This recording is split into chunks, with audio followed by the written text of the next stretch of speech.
Je vais laisser la parole à Robert Migliorini, frère assomptionniste, qui va nous présenter l'aventure de l'Université européenne de l'Assomption, puisque ce colloque nous réunit 30 ans après sa fondation. Robert, à toi la parole.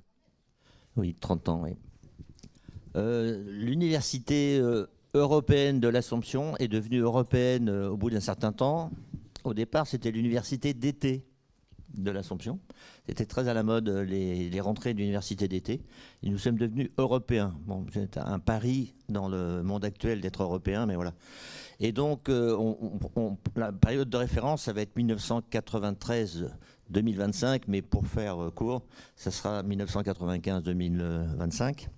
Sur 30 ans. Alors, c'est une initiative donc, des congrégations de l'Assomption, religieuses et religieux, et des laïcs de l'Assomption, succédant à d'autres sessions d'été qui avaient lieu notamment en Normandie et dans le Maine-et-Loire, près d'Angers.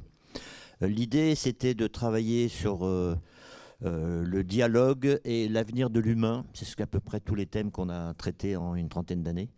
À épisodes réguliers tous les 2 ans, principalement à Lyon, mais aussi à Paris et notamment ici, sur les aventuriers spirituels, une session qu'on a faite ici. On a toujours été soucieux de l'intergénération, puisque l'université assomptionniste avait un volet enfants et jeunes pros. Et donc là, on est très heureux de retrouver la filière avec nos amis des conférences Olivain sur la rencontre entre, on va dire, les baby-boomers, dont un certain nombre sont présents dans la salle, et les générations Z, Alpha, je ne sais pas comment il faut les appeler, les nouvelles générations. Et la rencontre des deux est tout à fait importante dans ce lieu aussi au Forum 104. Comme on l'a dit, 300 associations. Ce week-end, par exemple, toutes les salles sont prises. Tout est, voilà, une effervescence aussi locale qui est à souligner. Donc nous remercions en tout cas la conférence Olivain, nous remercions André Anthony, nous remercions Frédéric de nous accueillir et nous espérons que cette journée nous permettra d'aller non pas vers l'accomplissement comme on dit maintenant, mais de poser des jalons sur cette période 95-2025 qu'on va essayer non pas de traiter sous le registre de la nostalgie, c'est pas sur le thème, c'était mieux avant. Mais voilà, ce qui nous réunit, c'est l'avenir qui nous réunit, c'est un peu le thème. Le titre a été repris d'une intervention de Jean-Claude Guibaud, qui avait été aussi un invité d'une des éditions de l'UEA, qui nous avait parlé de cet avenir qui nous réunit, c'est la thématique de la journée, à partir de 3 thèmes sur lesquels nous voudrons revenir, qui sont la Bible ce matin, 30 ans après, quoi de neuf ? On vous dira qu'il y a plein de choses intéressantes. La Méditerranée, espace de dialogue, là aussi des dialogues et de l'humain. Et au final, les neurosciences, alors là je ne vous dis pas, depuis ChatGPT et toutes ces révolutions, la numérisation, depuis 30 ans, le paysage est totalement bouleversé. Et ce matin, en prime, en ouverture, j'ai demandé à l'ancien président du Forum 104, qui est sociologue, de donner un peu un mot d'accueil, un nouveau mot d'accueil, Tanguy Châtel, pour cette édition. Et ensuite à Yann Mince, qui est journaliste, de nous faire un bref panorama sur en 30 ans l'international. Je ne sais pas comment il a abordé le thème, mais là aussi de façon rapide, mais en 30 ans il s'est passé plein de choses et il s'en passera encore d'autres.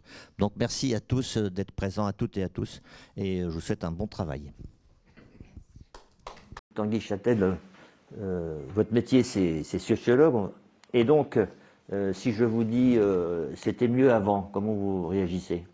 Oh bah, je pense que chaque génération s'est dit c'était mieux avant, parce qu'avant on connaît et après on ne connaît pas. Donc il y a toujours une part d'inquiétude dans l'avenir. Donc on a vu historiquement que la projection dans l'avenir est soit fantasmée à travers la science-fiction, le roman, soit appréhendée avec crainte. Et donc l'idée c'est que quand on perd, on sait ce qu'on perd et on ne sait pas encore ce qu'on gagne. Donc je pense que de ce point de vue-là, c'est une constante dans l'histoire de l'humanité. Simplement aujourd'hui, on est quand même à un moment donné où il y a des ruptures qui se font tellement vite, avec des sauts tellement qualitatifs et quantitatifs impressionnants, que je comprends que ça soit accentué. L'idée de se dire c'était mieux avant. Alors nous, on va s'intéresser aux années 95 à 2025 justement, quel grand changement, je sais que ça va être peut-être un peu rapide, mais quel grand changement vous notez justement Moi, j'en sur vois quel deux. point vous voyez deux choses qui peuvent nous aider Ouais. à débattre? Oui, je vois deux choses assez contradictoires et qui du coup nous mettent dans une forme d'incertitude quant à la trajectoire. La première chose, c'est que dans les années 80-90, on commence à dénoncer dans le champ de la science, et notamment dans le champ de la médecine, ce qu'on appelle l'acharnement thérapeutique. C'est-à-dire quand la science va trop loin au nom de son propre idéal et qu'elle en perd de vue qu'elle est là pour servir l'humain. Et donc il y a un premier frein qui vient notamment avec la période du sida où la médecine se rend compte qu'il y a des retours de maladies presque moyenâgeuses. Enfin, on a cette vision-là à l'époque. Et puis on voit récemment que le Covid a aussi mis à mal les velléités de croire qu'on pouvait se protéger. Donc là, on est dans une idée où la science est un peu mise à mal et doit apprendre à se calmer. Et dans ces moments-là, on voit l'émergence de l'éthique biomédicale, les premières lois de bioéthique, qui consistent à dire c'est à l'humain de maîtriser le progrès et pas au progrès de déterminer l'humain. Mais quand même, dans le même temps, et c'est là où c'est un peu contradictoire, on voit la science et notamment ce qu'on a appelé plus tard les NBIC, le cocktail entre les nanotechnologies, la biologie, l'informatique et le développement des sciences cognitives, donc NBIC, et qui commence à montrer par sa combinaison de sciences molles et de sciences dures que le génie humain, je mets des guillemets, pourrait dominer la mort, pourrait résoudre tous les problèmes de l'existence, et c'est à partir de ça que naît un mouvement comme le transhumanisme, par exemple. Et donc là, c'est au contraire la science débridée. Donc il me semble que c'est ça qui caractérise les années 2000, c'est le retour de l'incertitude. Alors il y a des événements comme le World Trade Center et ainsi de suite, il y a tout un tas de choses qui viennent brutalement mettre un coup d'arrêt à ce mythe du progrès qu'il y avait depuis les années 50, où les choses avaient l'air de se développer en continuité, et puis là, patatras, il y a des trucs qui nous tombent sur la tête.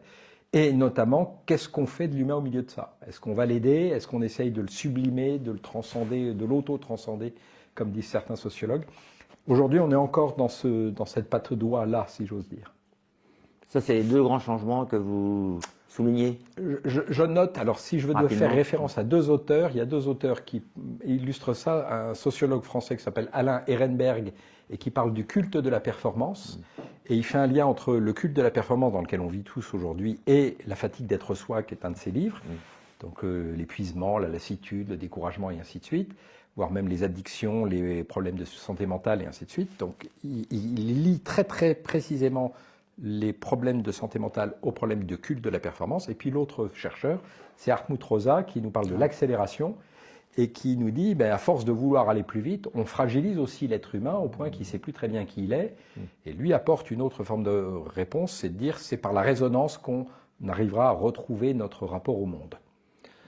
Et la résonance, c'est la relation de qualité avec les gens. On peut vous demander vous-même un peu quels sont, en dehors des analyses générales, les grands changements que vous notez dans ces années-là, 95-2025?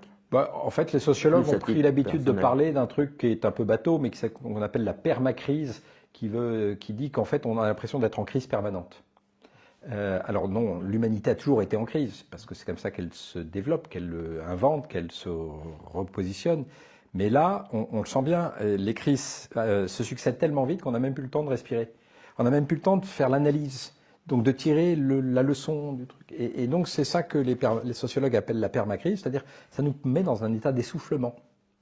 Donc ça, c'est quelque chose qui marque quand même très très précisément la société mondiale depuis les années 2000.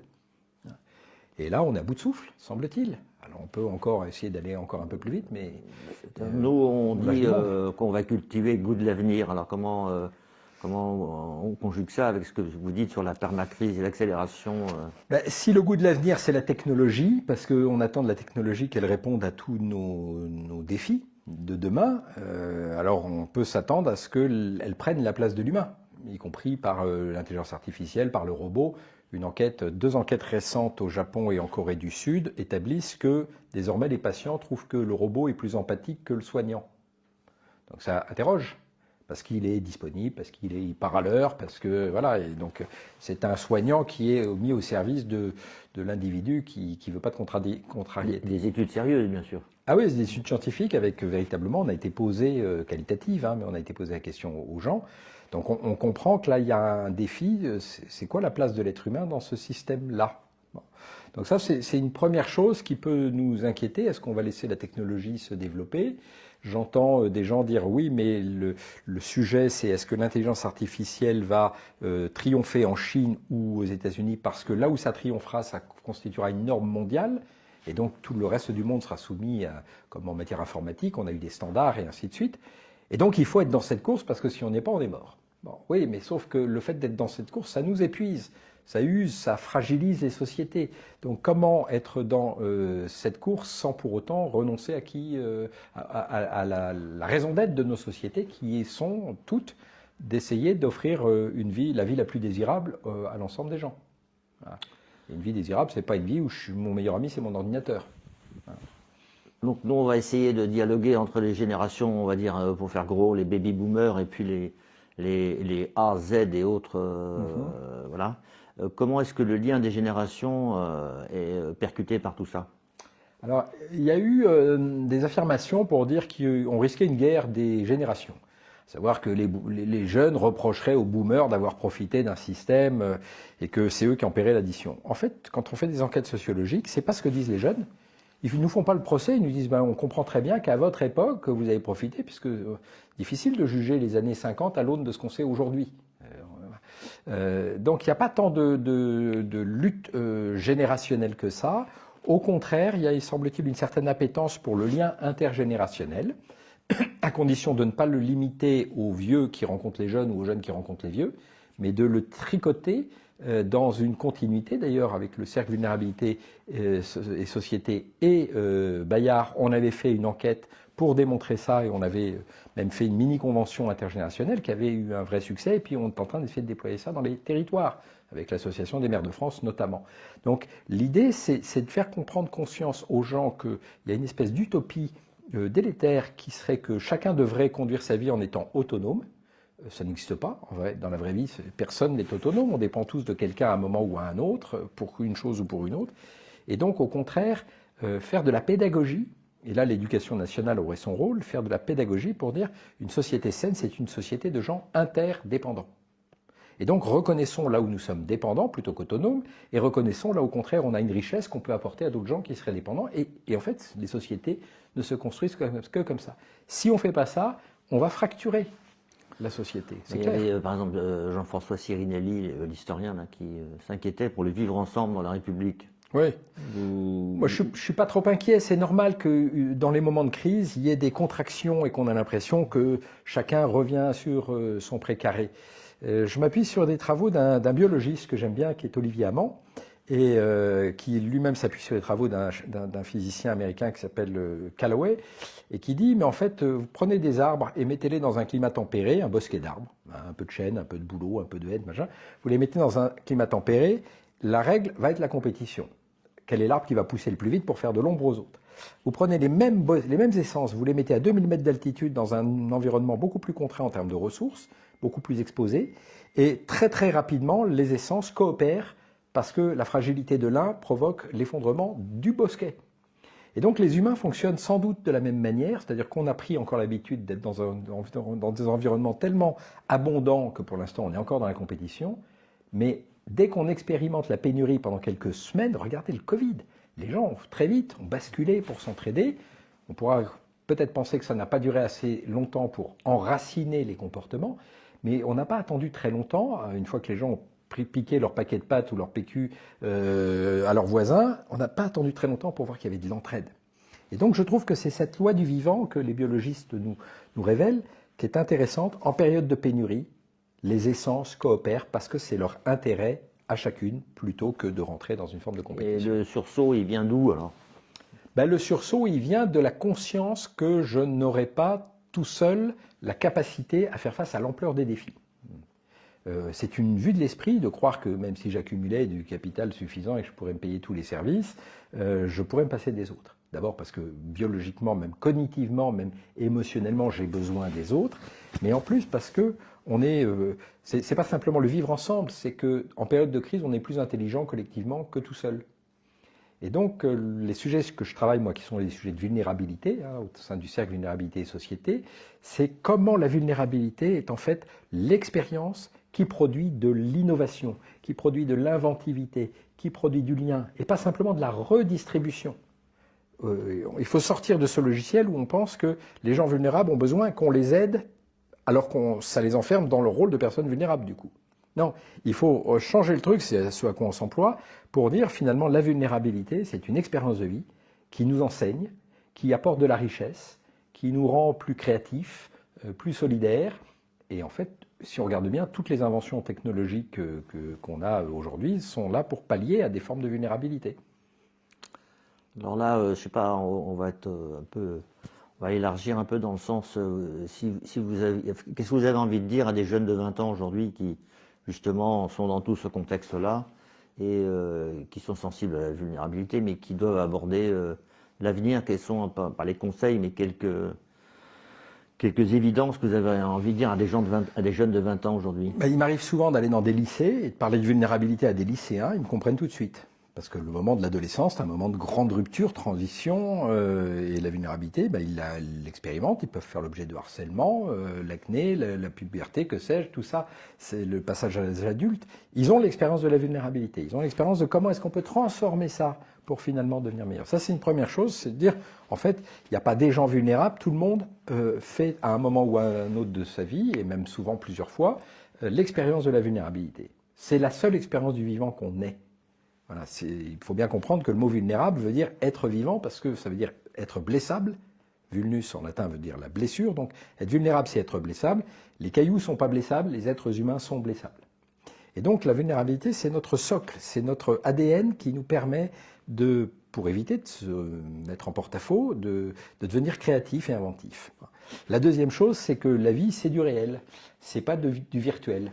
Donc j'aurais envie de dire aux jeunes, mais rapprochez-vous de vos semblables, quoi, plutôt que d'aller forcément jouer en ligne, même si la technologie le permet, et puis que c'est plus excitant peut-être, ce que je peux comprendre, mais en réalité, ce qui nous nourrit durablement, c'est la relation humaine.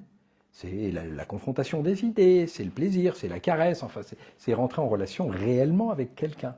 Et dans cette rencontre, eh bien, il y a de la fécondité, pas simplement évidemment au niveau physique, biologique, mais aussi au niveau des idées, au niveau de la nourriture relationnelle, spirituelle. Donc c'est là-dedans qu'il faut aller. Le vivant a besoin de se nourrir du vivant, pas du virtuel. Si on se nourrit que de choses artificielles. Ça vous inquiète un peu justement cette croissance du virtuel, cette omniprésence, ou il faut le mesurer autrement? Alors, si ça n'était qu'un outil... Il y a avant et après Internet, quand même. Oui, et il y aura avant et après l'intelligence artificielle. Si ça n'était qu'un outil, j'aurais aucun problème. Dès lors que ça devient une finalité en soi, presque un totem, un objet de fascination, peut-être de culte, dans ce cas-là, je me dis qu'on sacrifie notre liberté au nom d'une forme de fascination pour un objet. Voilà. Donc ça m'inquiète. En revanche, il ne s'agit pas, pour rejoindre la conversation de début, de dire que c'était mieux avant. On ne va pas renoncer au génie humain qui produit de nouveaux outils, de nouvelles perspectives. Il faut juste veiller à ce que nous soyons non pas les serviteurs de la machine, mais les commanditaires de la machine. Et je me souviens d'un spécialiste de nanotechnologie avec qui je travaillais et à qui on avait montré une invention géniale de puce qu'on peut intégrer dans le corps, et qui avait écouté religieusement, et au bout d'un quart d'heure, il dit « Non mais il y a une seule question pour moi, c'est où est le bouton off? Quand est-ce que je peux désactiver le truc ?» Et si on n'a pas aujourd'hui la possibilité de désactiver, ça veut dire qu'on est devenu soit addict, soit que la machine prend le pas sur nous. Ouais, ça. Et est-ce qu'il y a des conseils du sociologue pour vivre le changement, la façon de... Alors, pour certains, ça sera la spiritualité, on peut développer un peu toutes les façons de vivre, mais est-ce que, à partir de votre expérience, comment on vit le changement? Comment on s'aide à vivre le changement? Il y a plusieurs approches. On peut avoir une approche d'historien, et on se dit finalement que les transitions ne sont pas si fréquentes que ça, c'est plutôt des ruptures. À l'échelle de l'histoire, là, on est dedans. Là. Les sociétés fonctionnent par cassure, parce qu'en fait, tant qu'on a quelque chose à perdre, on le garde, et puis le jour où on l'a perdu, il faut bien basculer. Ça, c'est plutôt une lecture d'historien. Au niveau biologique, c'est pas la rupture, c'est l'adaptation. Voilà, comment est-ce que les cellules s'adaptent? Alors ça prend le temps long, mais comment est-ce que les organismes vivants s'adaptent? Et mon conseil aujourd'hui, peut-être, enfin c'est même pas un conseil, mais mon observation de sociologue, c'est de dire que je travaille beaucoup pour essayer de comprendre comment la vulnérabilité pourrait être la clé pour les temps actuels. À savoir que quand on sait qu'on est fragile, et qu'on peut tomber malade et qu'on peut se blesser, on est plus vigilant, on est plus inventif, on est plus sensible, donc on est plus vivant, et donc on est plus adaptable. Le sujet, c'est est-ce qu'on va évoluer par cassure, certains vont y arriver, mais il va y avoir beaucoup de casses par définition, ou est-ce que nous cultivons dans notre vie intérieure, dans notre vie familiale, avec nos amis, dans notre santé, cette connivence avec la vulnérabilité, ce qui mériterait d'être presque enseigné, parce que ça ne se fait pas comme ça, c'est pas une découverte innée. Et une fois qu'on a compris comment la vulnérabilité nous rend sensibles, nous rend réceptifs à l'autre, alors on développe de fait, parce que c'est son fruit naturel, une adaptabilité qui permet de mieux digérer les changements.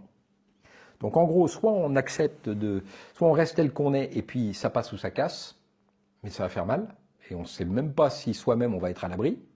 Soit par anticipation, puisqu'on sent que les temps changent très vite, on développe cette familiarité avec l'adaptabilité qui vient de la vulnérabilité, de l'expérience de la vulnérabilité.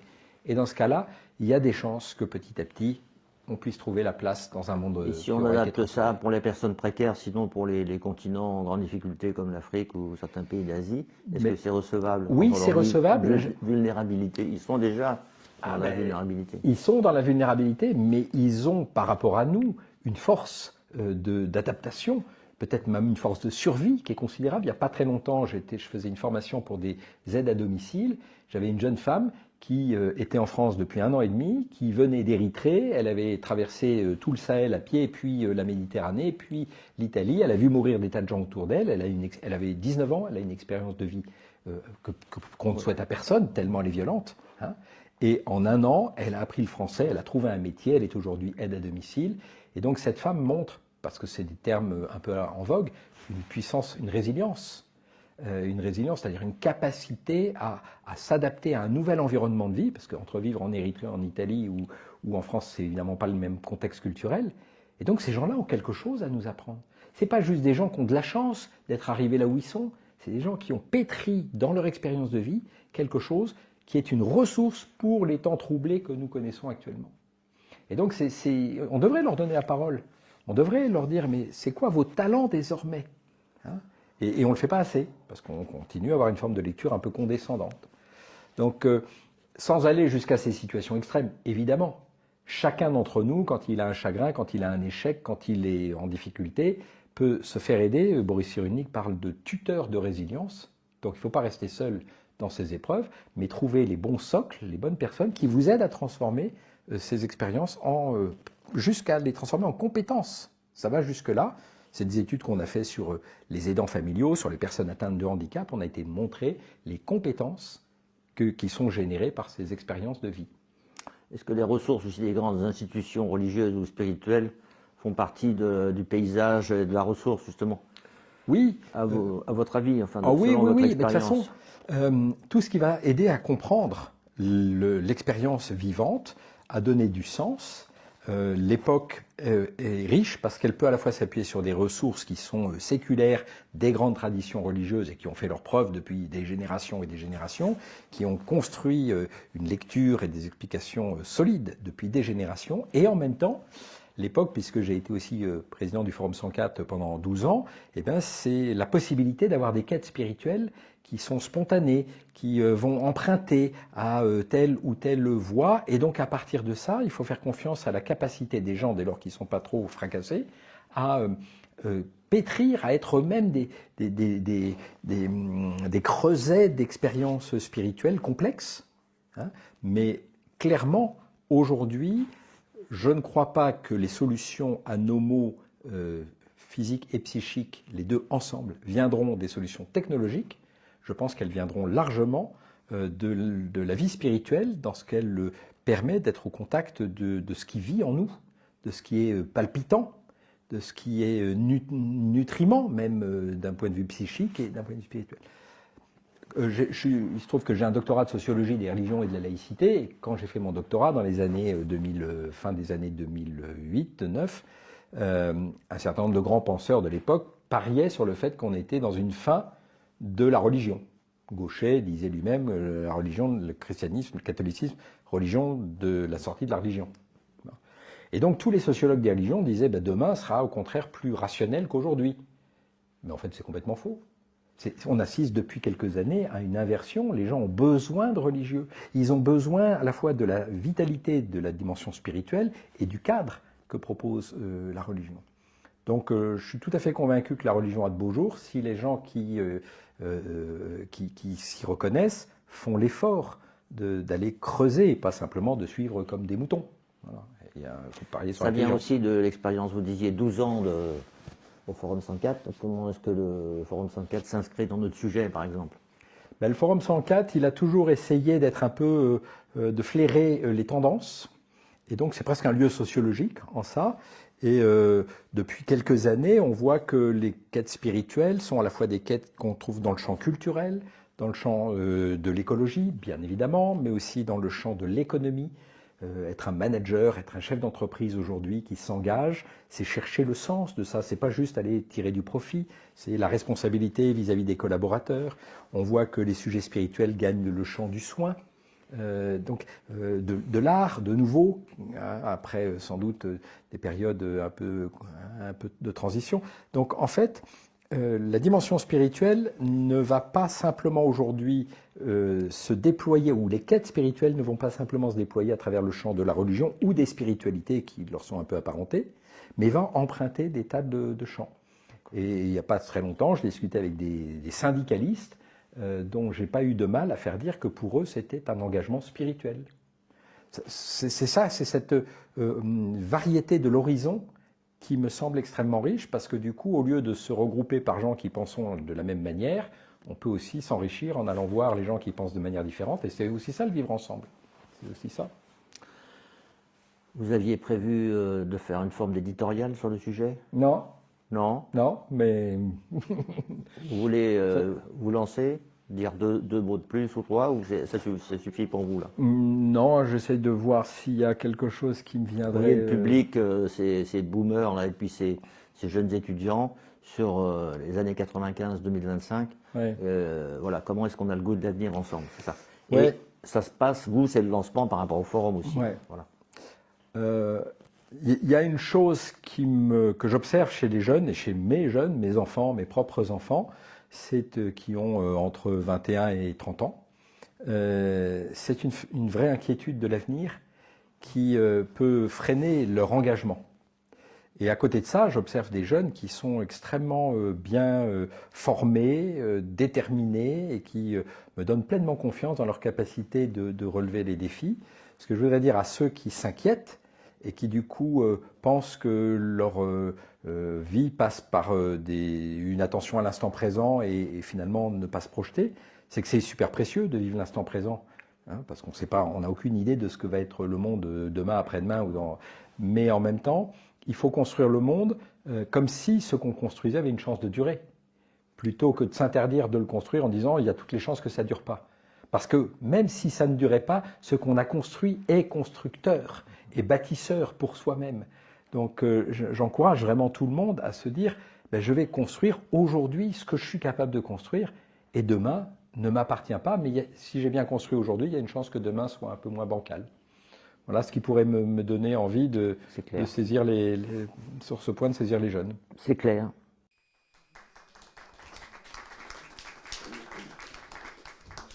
La transition est toute trouvée avec notre ami Yann Mince, journaliste de longue expérience, au temps héroïque. La première fois que je l'ai rencontré, il revenait d'Afghanistan par les chemins détournés traité ce sujet. Il a pas mal, lui aussi, baroudé en différents titres, la Croix, Alternative économique, Alternative internationale, etc.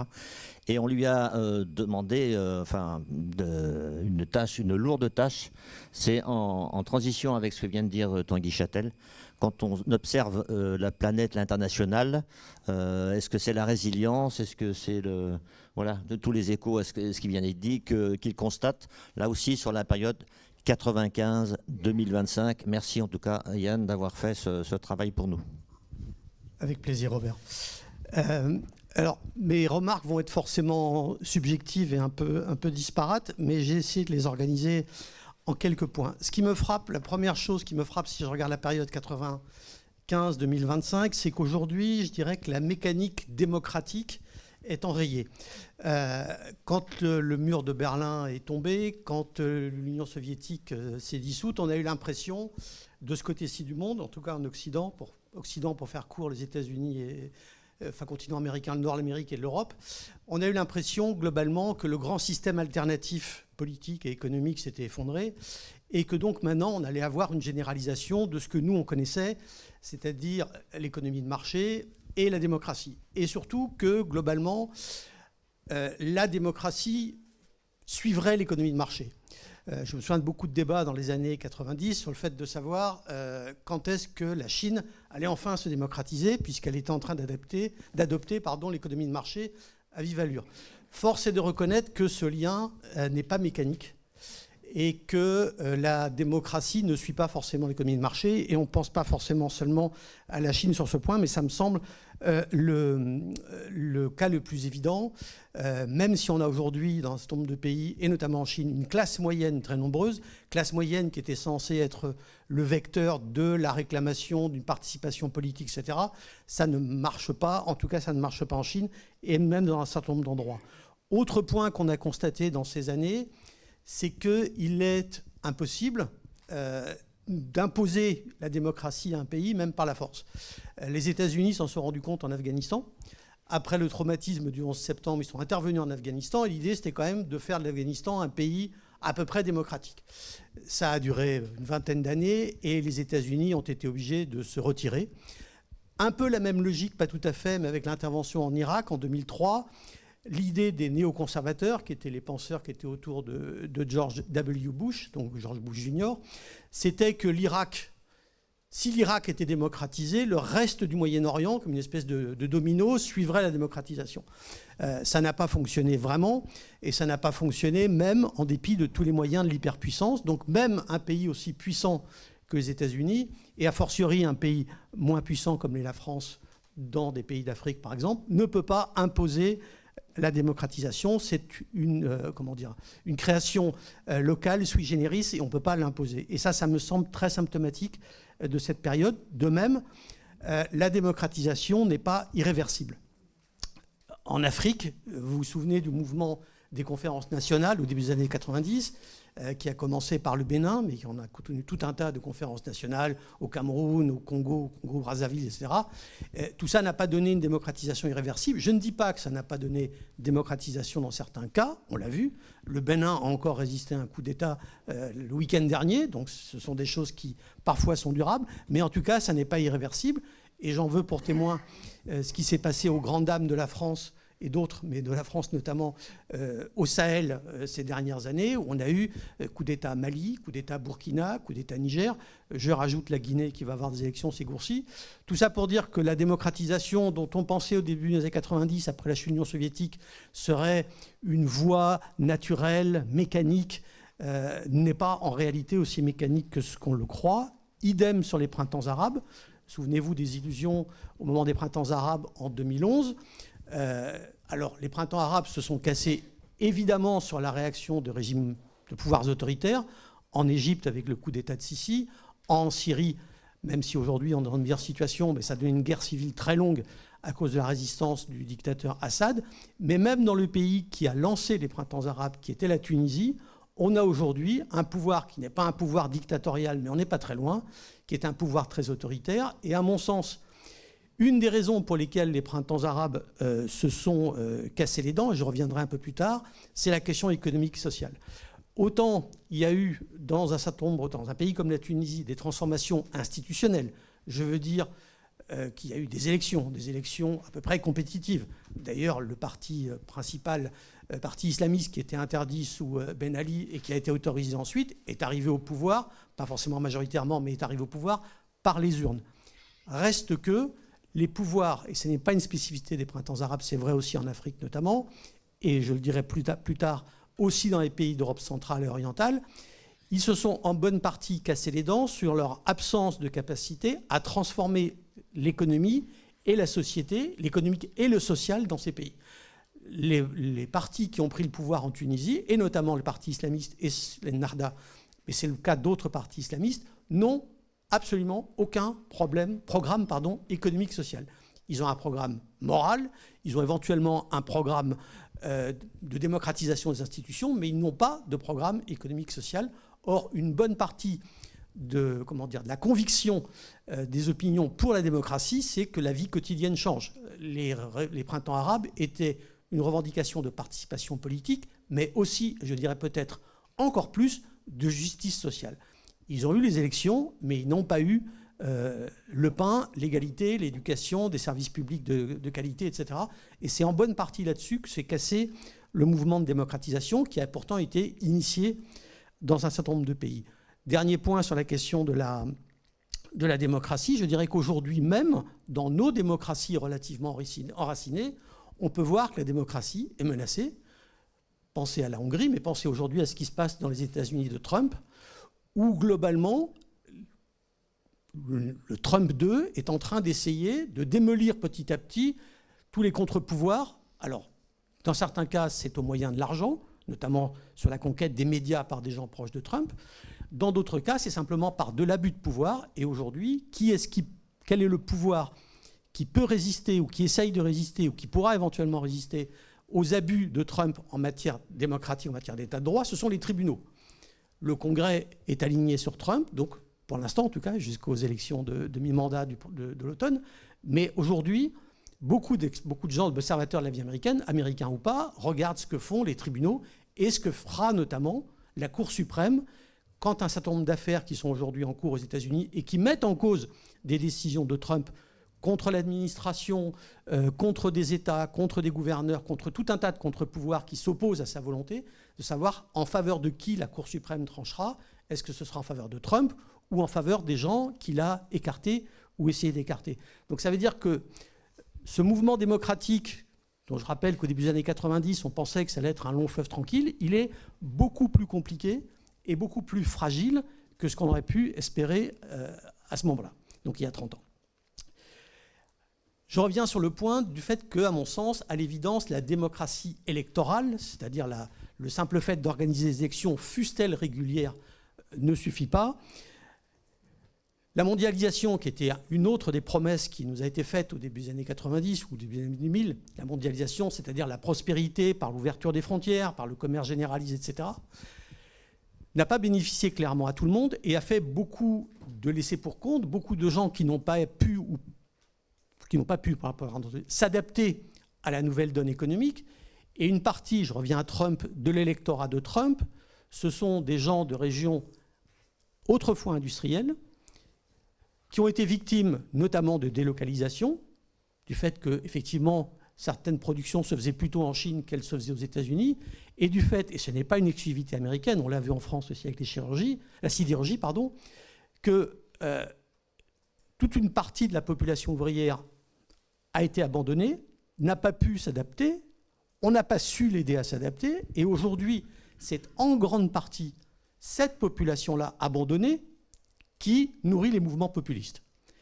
Et c'est ça qui nous revient comme un retour de kick, comme on dit chez les motards quand il y avait encore des kicks sur les motos.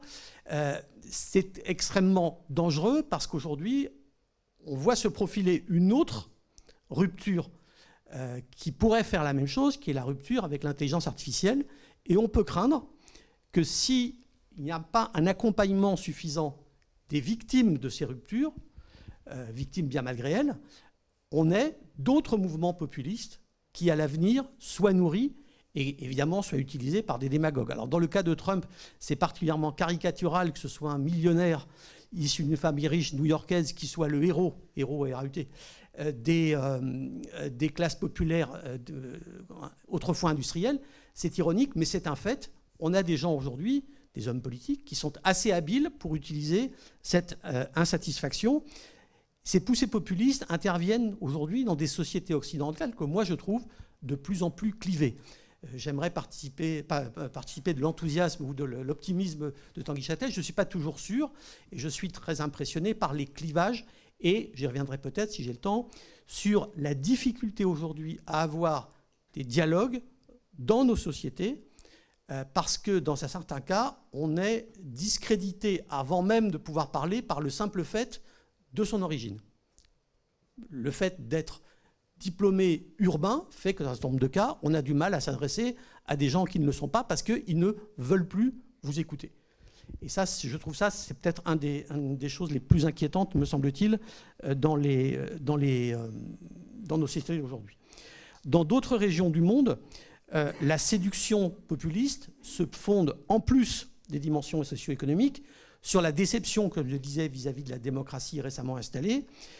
Et on a du coup l'appel à des hommes forts, c'est ce qu'on voit notamment dans un certain nombre de pays d'Afrique, d'où l'appui, aussi paradoxal qu'il puisse paraître, aux coups d'État qui se sont manifestés, par exemple, dans des populations de pays comme le Mali ou le Burkina, où il y avait un côté dégagiste, comme on dit maintenant, c'est-à-dire il s'agissait de chasser les élites de la transition démocratique parce qu'elles étaient discréditées, et du coup de se jeter dans les bras d'hommes forts. Il est évident que c'est une voie très vaine, on le voit petit à petit avec la politique des généraux qui sont au pouvoir en Afrique, mais c'est quand même le réflexe, et j'étais très impressionné de voir l'enthousiasme de foules maliennes ou nigériennes pour les nouveaux gouvernants qui étaient pourtant des militaires, et ce sont des pays, il faut le rappeler, qui ont connu dans le passé déjà de longues expériences de pouvoir militaire. C'est d'autant plus paradoxal de voir ce réflexe de se jeter dans les bras notamment pour les gens qui sont des victimes de la mondialisation, des victimes de la mondialisation qui demandent donc une protection, alors que se développe dans nos sociétés un anti-étatisme, dont la caricature, c'est le président argentin, Javier Milei, qui veut démanteler l'État tout en promettant aux gens qui seront mieux protégés, ce qui me paraît une contradiction dans les termes, mais c'est quand même là qu'on en est. On a un discours anti-État qui se développe. Il se développe aux États-Unis, c'est la logique de Trump, et en même temps, une demande de protection des populations qui ont été victimes des ruptures dont je parlais précédemment. Autre observation sur ces 30 années, je trouve que l'affirmation identitaire devient obsessionnelle et souvent agressive. Cette montée des obsessions identitaires, elle m'intrigue et elle m'inquiète. En partie, elle est la réaction à ce que je disais tout à l'heure, c'est toutes ces souffrances sociales qui font que les gens ont tendance à se réfugier dans un passé mythifié. Ça m'inquiète plus ou ça m'intrigue plus quand ça intervient dans des catégories sociales qui ne sont pas spécialement marginalisées et qui, elles-mêmes, se jettent dans cette espèce de nostalgie et d'affirmation identitaire. Et on le voit bien aujourd'hui dans un certain nombre de mouvements politiques en France, qui a une nostalgie pour une époque où nous étions, entre guillemets, dominants, où nous, par exemple, chrétiens, étions majoritaires. Et du coup, il y a cette affirmation obsessionnelle. Alors, elle n'est pas spécifique à la France, elle n'est pas spécifique même à l'Europe, mais elle m'inquiète et elle m'intrigue. Et dans le même registre, nous assistons, je trouve, à une radicalisation politique des identités confessionnelles. Je dis volontairement confessionnelles, pas religieuses, confessionnelles. Alors, évidemment, tout le monde va dire oui, c'est vrai dans l'islam, mais ce n'est pas seulement vrai dans l'islam. Pensez au soutien dont Trump bénéficie de la part des chrétiens évangéliques, mais ce n'est pas seulement une spécificité américaine. Aujourd'hui, dans l'ensemble de l'Afrique, vous avez une montée des églises évangéliques avec pas seulement des conséquences spirituelles, mais des conséquences politiques très claires. Si vous pensez par exemple à l'adoption dans des pays comme l'Ouganda de lois contre les homosexuels qui sont clairement le produit d'une poussée de ces églises évangéliques dans les milieux politiques africains. Mais c'est vrai aussi cette radicalisation des anticonfessionnels en Inde, qu'on voyait aujourd'hui le pouvoir de Modi, sa rhétorique, qui est bien loin de ce qu'était le message des origines de l'indépendance indienne en 1947, du message de Gandhi en gros, et de Nehru qui l'a suivi. Aujourd'hui, on est dans une rhétorique où l'hindouisme doit être la religion d'État, doit être la religion majoritaire, ce qui veut dire clairement le rejet des musulmans, qui sont pourtant de tête 150 millions, quelque chose comme ça, en Inde aujourd'hui, et éventuellement aussi des chrétiens. Mais cette radicalisation des identités confessionnelles, elle est vraie dans l'islam, elle est vraie dans le christianisme, une partie en tout cas, catholicisme compris, elle est vraie dans l'hindouisme, et elle est vraie aussi, si vous regardez ce qui se passe aujourd'hui en Israël, dans une partie du judaïsme, en tout cas en Israël, avec la montée d'un mouvement qui s'appelle les sionistes religieux, qu'il ne faut pas confondre avec les ultra-orthodoxes, c'est autre chose. Les ultra-orthodoxes sont plutôt des gens qui se tiennent à l'écart de la politique et qui demandent simplement au gouvernement israélien des subventions pour leurs écoles et pour l'aide sociale aux familles. Les sionistes religieux, c'est tout à fait autre chose. C'est un mélange, effectivement, de fanatisme religieux et d'ultra-sionisme militaire et militarisé, dont on voit aujourd'hui l'illustration dans la politique israélienne, notamment à Gaza, mais aussi en Cisjordanie. Autre point dans mon exposé un peu désordonné, je m'en excuse, un autre constat, c'est que l'Occident n'est plus aux commandes de la scène internationale et il a du mal à s'y faire. La scène internationale, elle se désoccidentalise, géopolitiquement, parce que le pouvoir est ailleurs, je vais en reparler, et idéologiquement aussi dans les esprits, dans beaucoup d'esprits, notamment dans ce qu'on appelle aujourd'hui le Sud global, une appellation que j'aime pas beaucoup parce que je ne crois pas que le Sud global ait une quelconque homogénéité, mais quand même, il y a un réflexe de dire on va penser autrement, et on peut penser autrement, et on doit penser autrement que les schémas qui nous ont été apportés, légués, imposés par les pays occidentaux. L'Occident supporte mal cette désoccidentalisation, notamment, je crois, parce qu'il n'a pas fait son devoir d'histoire sur sa propre action. Or, ce devoir d'histoire est nécessaire, d'autant plus que, alors du coup, dans les mémoires des anciens pays colonisés, les blessures sont encore très vives. Si vous prenez des événements, par exemple, comme la répression au camp de Tiaroy, juste après la guerre, des tirailleurs sénégalais qui demandaient leurs primes, si vous pensez à Sétif et Guelma, si vous pensez aux répressions de Madagascar en 1947, tout un tas d'événements comme ça, sont des événements qui sont très présents dans les mémoires locales et qui sont, on va dire, très oubliés dans les mémoires françaises. Ce devoir d'histoire, il n'a pas encore été fait.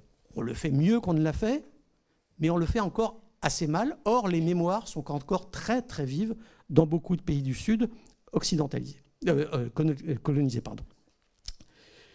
Sur la scène internationale, nous assistons aussi, avant même l'arrivée de Trump au pouvoir, à une renonciation des États-Unis à ce qui a été longtemps, depuis 1945, et surtout après la chute de l'Union soviétique, leur rôle présumé de gendarme international. Aujourd'hui, les États-Unis ne veulent plus jouer ce rôle, et en même temps, on sent qu'il y a de la part du reste du monde une inquiétude sur ce qui va se passer s'il n'y a plus quelqu'un, un gendarme de dernier ressort, je puis dire, qui va s'occuper de faire la police dans le monde. C'était pas brillant, on est d'accord.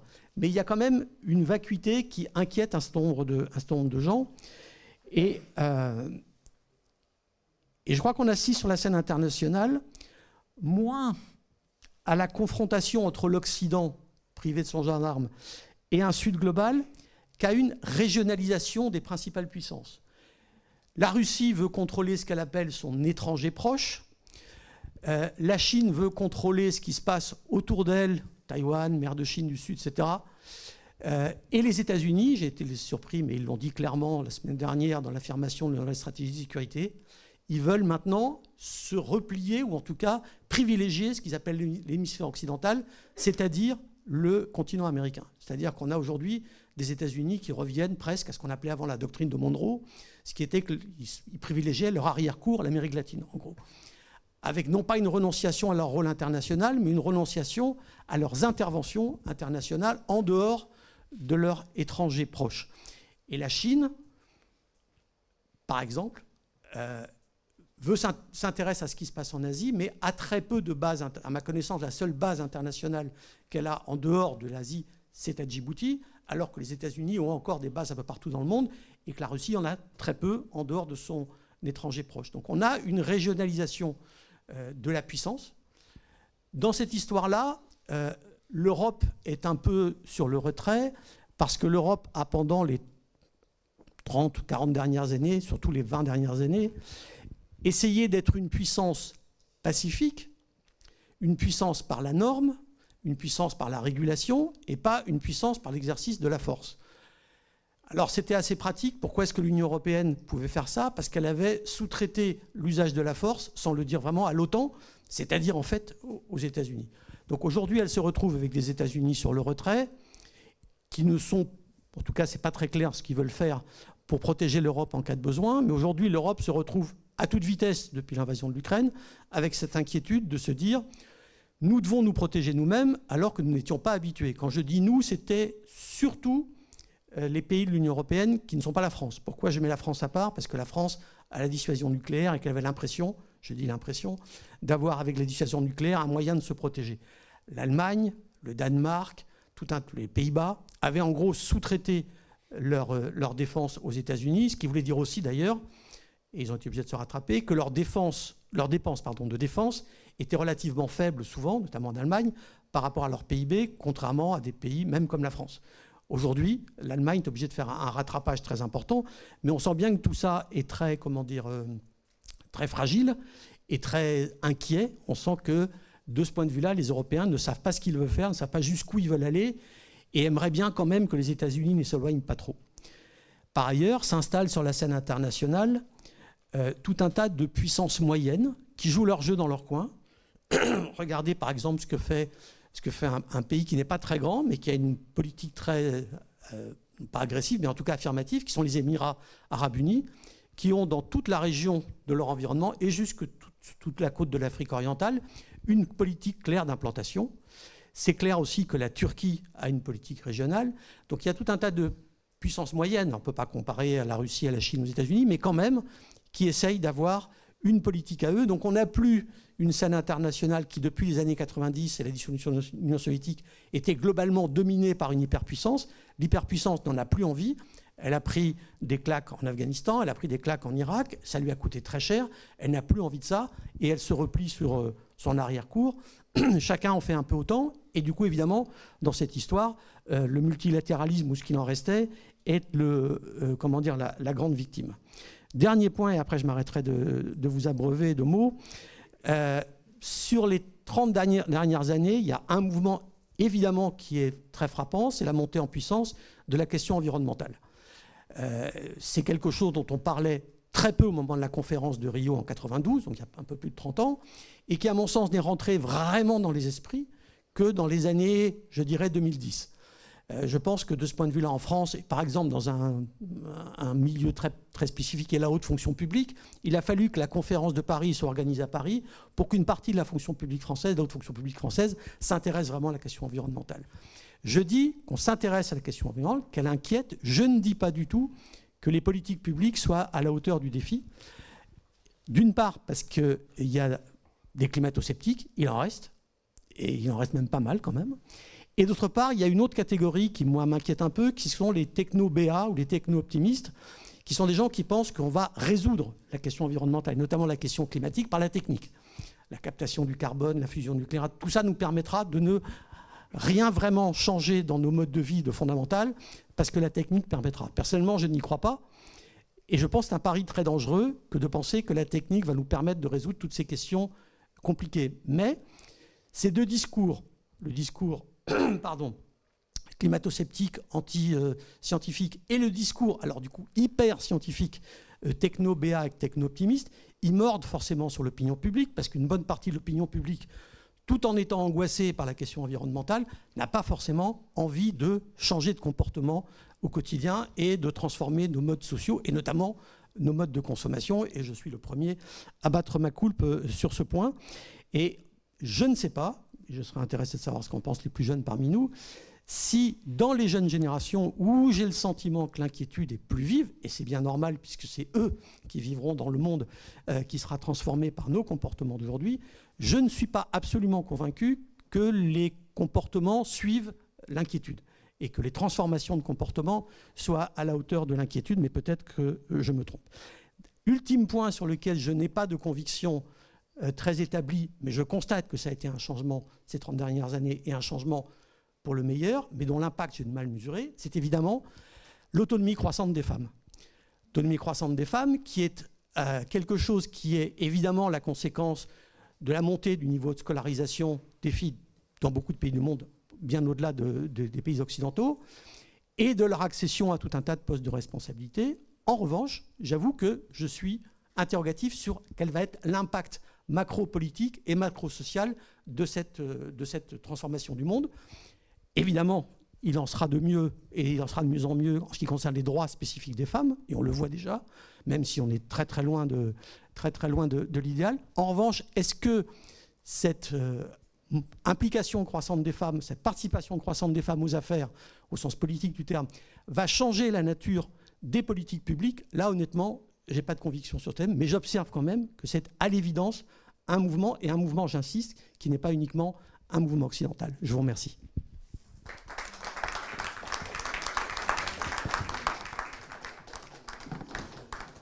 Les Olivins, vous avez été interpellés en direct sur inquiétude, changement de comportement, à vous de dire. Si vous avez quelques réactions ou questions, on peut en profiter ensemble. Oui, ça marche. Vous avez été mis en cause un petit peu gentiment, mais c'est bien, c'est bien.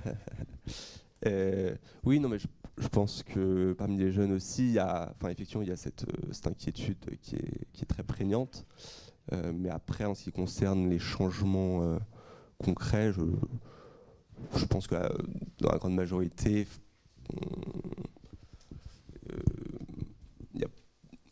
on reste dans la société dans laquelle on vit, et de ce point de vue-là, on suit aussi un peu le mouvement. Ça s'appelle botter en touche? C'est une réponse, non? C'est une réponse presque inquiétante. Je pense que ce qui aide aussi, c'est la prise de conscience aussi au niveau universitaire dans nos formations qui nous forment à ces enjeux-là. Et vous l'avez rappelé aussi avec la formation des femmes à tous les niveaux et pas uniquement en Occident. Mais donc voilà, je pense on est aussi très bien accompagné tout au long de nos formations, que ce soit dans le supérieur comme dans notre enseignement primaire, secondaire. Et voilà. Oui. Des questions, des réactions. Véronique Alzieux, journaliste qui a réalisé des podcasts pour cette édition, que je vous invite à écouter attentivement sur les 3 thèmes retenus. Véronique. Ça marche? Oui. Oui, ça fonctionne. Revenir sur la question des démocraties qui sont menacées et vous demander ce que vous pensez de ce qui se passe au Chili, qui a vécu une dictature d'une grande brutalité il n'y a finalement pas si longtemps. Ça marche ? Oui, je ne suis pas suffisamment spécialiste de la politique intérieure chilienne. Il se passe dans un certain nombre de pays, et pas seulement en Amérique latine, mais c'est singulier en Amérique latine, que la gauche, quand elle arrive au pouvoir, est souvent décevante. Et que les transformations qu'elle avait promises de faire, elle n'arrive pas ou elle ne les fait pas, pour des raisons différentes selon les pays. Mais j'ai l'impression que c'est vrai dans plusieurs pays d'Amérique latine, pas seulement au Chili. Alors, le Chili est un pays qui nous frappe beaucoup en France, parce qu'après l'arrivée au pouvoir de Pinochet, beaucoup de Chiliens, une partie des réfugiés politiciens sont venus en France. Donc on a une fascination pour le Chili. Mais moi, je ne suis pas plus fasciné par ce qui se passe au Chili que par ce qui se passe en Argentine. En Argentine, je suis quand même halluciné par le fait que une bonne partie de la société qui avant votait pour un parti péroniste, qui était un parti de gauche, qui promettait la protection mais qui ne la faisait pas, aujourd'hui se jette dans les bras d'un type qui, lui, veut détruire l'État et donc détruire toute capacité de protection. Donc je ne sais pas s'il faut regarder l'expérience chilienne sur le très long terme.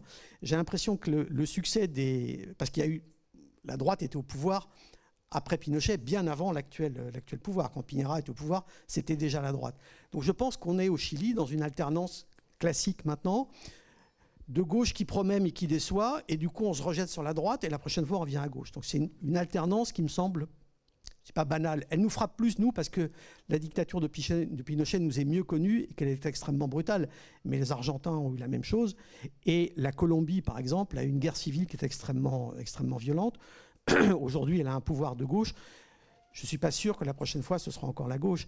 Et si vous regardez ce qui se passe en Équateur ou dans d'autres pays comme ça, c'est vraiment une alternance de une fois la droite, une fois la gauche, une fois la droite, une fois la gauche. Et moi, ce qui m'inquiète, c'est que si à chaque fois il y a trop de déception, ça fait le jeu de démagogues populistes, habiles, qui, et pour aller jusqu'au bout, pour revenir en France un petit peu, aujourd'hui on voit qu'il y a un certain nombre de gens qui se jettent dans les bras du Rassemblement national en disant PS, républicain, tout ça, même combat, on va essayer autre chose.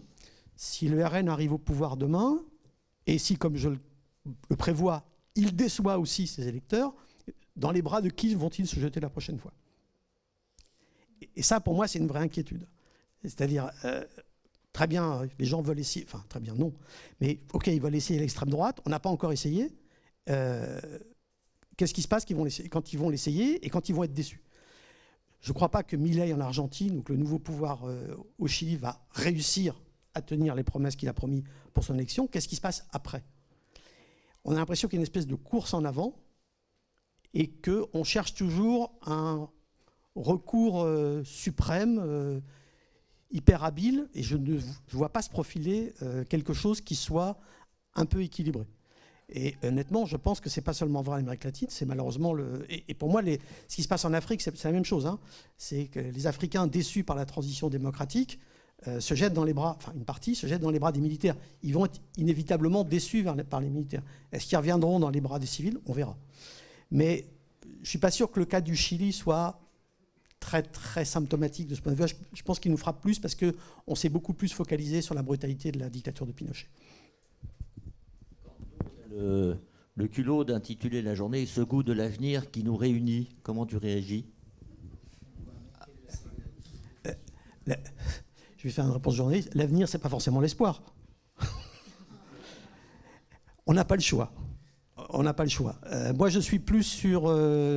c'est comment la phrase de Guillaume d'Orange? Il n'est pas nécessaire de réussir pour... Non, de croire, d'espérer pour entreprendre, ni de réussir pour persévérer. Je serais plutôt dans cette...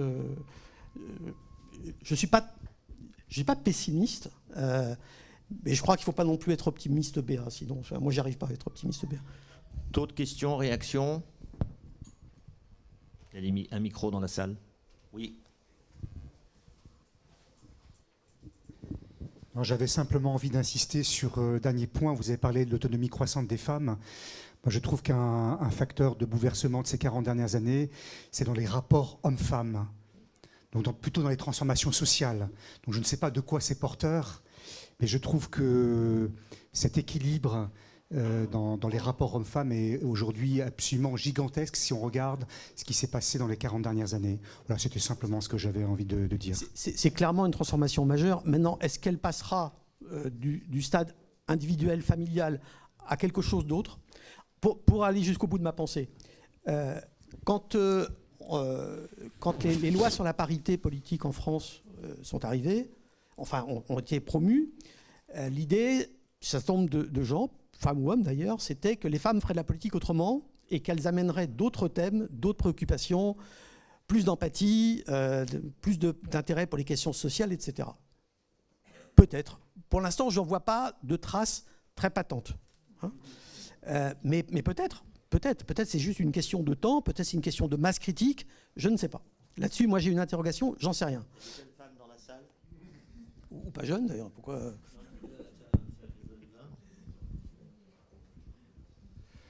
Une dernière question en réaction avant une vraie pause. C'est bon? Oui. Oui, il y a matière à réflexion. Oui, Jean-Loup? Il y a matière à... Oui. Sylvain, s'il te plaît, oui. On a parlé d'inquiétude. Si j'en reviens à l'étymologie de ce mot, je voudrais lui enlever cette part anxieuse que parfois il revêt. Inquiétude, c'est être sans repos, inquietum. Et ce sans repos nous permet d'être en alerte permanente, d'être toujours vigilant. On voit bien qu'aujourd'hui, on a des sentinelles, des lanceurs d'alerte dans des tas de mouvements, y compris des mouvements qui sont parfois très marqués aux franges de la société. Mais je pense que c'est un bienfait, cela, que de rester dans ce non-repos. Parce que le non-repos, c'est l'endormissement. Et quand on dort, d'autres prennent le pouvoir ou d'autres prendront les décisions à notre place. Donc je pense qu'il y a une bonne inquiétude, pour éviter de parler d'optimisme béat, effectivement, par rapport à ce temps présent. L'avenir, on verra. Mais ce temps présent, il nous appartient. Et la réflexion que je pourrais faire, c'est que pendant la Covid, on avait pris conscience du temps. Moi, je suis éditeur à Bayard et pendant l'année de la Covid, on a eu une accumulation de manuscrits de philosophes, certains importants, je pense à Jean-Luc Nancy notamment, qui nous ont envoyé des manuscrits, des essais qui ne concernaient que le temps. On avait compris que nous étions toujours formés, et les jeunes le sont comme moi je l'étais aussi, à envisager un avenir et le futur, à le programmer, et tout ce qu'on a programmé doit se réaliser. Et donc du jour au lendemain, ce futur s'arrête. Donc on prend conscience que le passé que nous devions porter, on avait peut-être perdu l'occasion de le revisiter, et le présent était devenu une sorte de trou noir, une sorte d'instant qui finalement s'effondrait devant soi. D'où l'angoisse qui est née, les anxiétés qui sont nées au même moment. Et je pense que justement cette inquiétude nous oblige à élargir ce temps présent, à regarder autour de nous ce qui se passe pour ne pas nous réfugier dans un futur trop rapidement ou nous réfugier, comme tu le disais Yann, dans un passé qu'on idéalise très vite. C'est vrai. Mais je pense que cette notion du temps présent, c'est une notion qui est très importante et Jean-Luc Nancy, dans un très beau petit livre, y insistait particulièrement. Je vais lire tout à l'heure un extrait du livre 11 des Confessions de Saint-Augustin qui dit « Le futur n'y est, le passé n'y est, le présent ». C'est un peu ce que tu dis. Donc, tu es vraiment un augustinien. Merci en tout cas. Une dernière réaction, oui. Oui, excusez-moi. J'aimerais réagir par rapport à l'interpellation sur la notion d'inquiétude. Est-ce que ça se transforme en changement de comportement chez les jeunes, histoire d'ajouter une petite touche d'optimisme quand même par rapport à ce qui a été dit avant. Après, ma réponse va peut-être être biaisée par le fait que je vis dans une grande ville et... Voilà, peut-être que les jeunes dans des villes en province, par exemple, c'est différent, mais en tout cas, je vois autour de moi quand même une évolution de comportement, que ce soit en termes, par exemple, de changement de régime alimentaire, de changement de mode de consommation. Voilà, je parle le marché de la seconde main qui devient très populaire. Je vois beaucoup de jeunes autour de moi qui arrêtent de prendre l'avion, qui essayent de trouver des modes de transport alternatifs plus écologiques. Mais après, je peux comprendre que en fait, c'est très difficile de demander aux jeunes, de demander à la société et aux jeunes en particulier de changer leur comportement à l'échelle individuelle si ils constatent qu'en fait, à l'échelle collective, on voit très peu de changements au final.